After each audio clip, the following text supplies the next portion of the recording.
Rush, addressing what you've been discussing. What they're doing to Trump is really what they've been doing to citizens and businesses of America for the last 10 years. The way the left is controlling things in a great way now is by job security. If you don't toe the line, you're going to lose your job, or we're going to hurt your business. And they're doing the same thing to Trump. You didn't toe the line. We're going to do whatever it is to take your job away. Now, Trump, of course, being one of the bravest men I've ever seen in my life, he's exhibiting the moral, civic, and political fortitude. He's not exhibiting the moral, civic, and political cowardice, as the NRA rightly stated, that we're seeing in so many CEOs, so many politicians, and perhaps even from Jeff Sessions. I mean, the left's tactics, this is fascism. Now, they might not own the businesses, but they certainly are controlling them, aren't they? And they're controlling many of us. I mean, I'm an airline pilot. Let me tell you something. You've kind of hit a soft spot, a hot button of mine, actually, because this is something that has bothered me for practically the entire time that I have been doing this program. I would love to give firsthand examples of what I'm talking about, but in the process of doing that, I expose some of our strategy of dealing with it, which I don't want to do. So I'm kind of conflicted, but I know exactly what you're talking about. When you refer to, you call it the cowardice of CEOs. And what he's talking about is like this guy at Dick's Sporting Goods or at Delta or United, at the first sign of what looks like massive public outrage at the NRA, they immediately sever ties with the NRA and very publicly announce it as though they want accolades. Instead of standing up to these people, because these people are frauds. They are not who they say they are. They are not the average, ordinary American citizen. What they do is made to look like the public is reacting in outrage at the NRA. It isn't. It's a bunch of left-wing community organizers and their members. And it is totally organized. None of it's organic, or very little of it. It's not grassroots. It's made to look like that, and the media doesn't expose it. And so, these guys, I've seen it. I've seen it for the entire time I've been doing this program. I've seen the cowardice, and in some cases, it isn't cowardice. In some cases, I don't care. I didn't take this job to fight with certain elements of the public. And I would tell them that's what they know. They know because you're not going to fight them. They can roll you anytime they want. I even as much and as greatly as we have exposed it. In fact, I'll tell you a little story just to show you. I hope this conveys some of the frustration. I'm at dinner one night with some really good friends. I mean, people that know me and know about this, my business and how it operates and some of the challenges. And there were a couple people at this particular dinner who were not in the immediate circle. I mean, I knew them. They were not strangers. But they didn't know enough to be fully informed. And so they started asking me questions about various controversies I've been involved in. And I explained to them the Stop Rush movement. And I explained to them how we found out that it was 10 people. And we found the people. We have their addresses. We know where they are.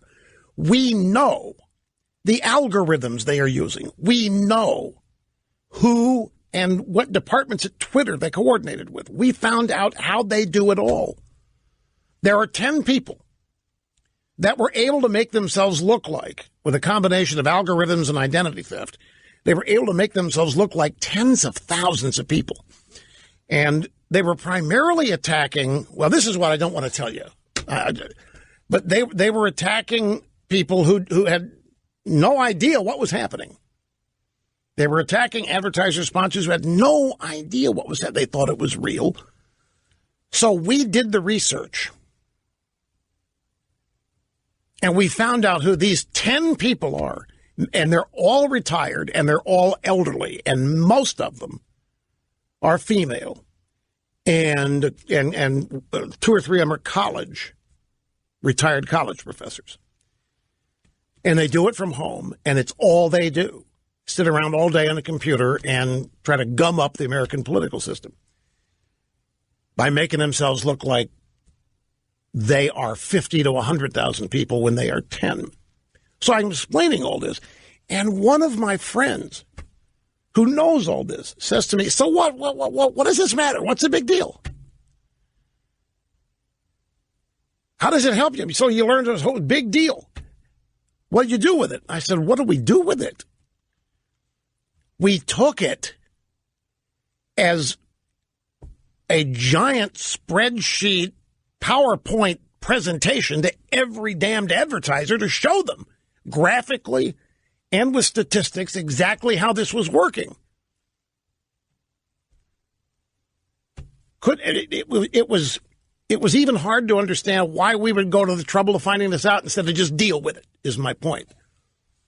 One of my good friends, just deal with it. It's part of your cost of doing business. No, it's not part of the cost of doing business. We can't deal with it. We've got to shut it down. We went to the expense of the trouble to find out who these people are. But the point was, we collected the data and were able to present to anybody, advertiser or non-advertiser, we were able to present the evidence of who these people are. The reason we did it was to give these CEOs and business people we were talking to evidence that they could safely and securely ignore it because it wasn't massive and it wasn't real. These people, in some cases, were getting threatening letters. I am never, ever again. I'm a longtime customer of your business, but I am never, ever again going to patronize your business, and I'm going to tell all of my friends that I do the same thing if you don't get rid of Rush Limbaugh. And we find out that 90% of the emails and Twitter accounts, tweets that came were from out of state. They weren't even customers. They weren't even from the location where the business was. The whole thing was fake. And I guarantee you that all this garbage against the NRA is made up of the same kind of system. And its origins are Media Matters for America. That's where this stuff started, and it's become a way of doing business.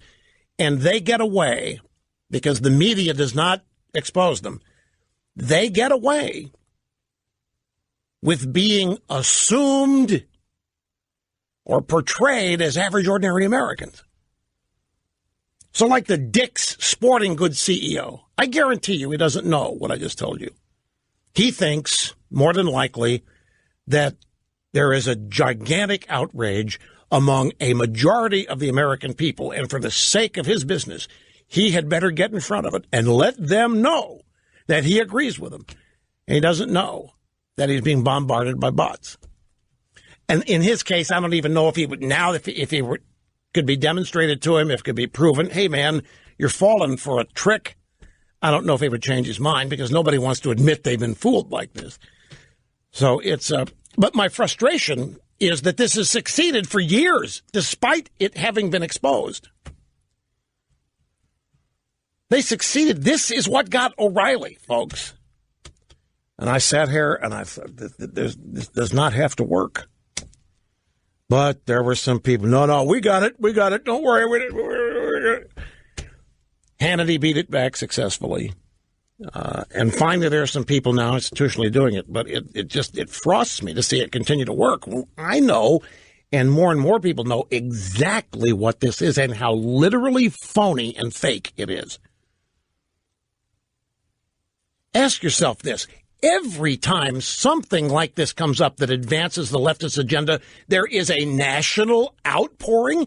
There's a national outrage of tweets and Facebook posts and emails. And the American people are doing nothing but getting mad all day, every day, and sending off all these notes to CEOs and businesses. That's a caca. It isn't happening. But it's made to look like it is. Anyway, I told you the guy hit a hot button. I'll be back here in just a second.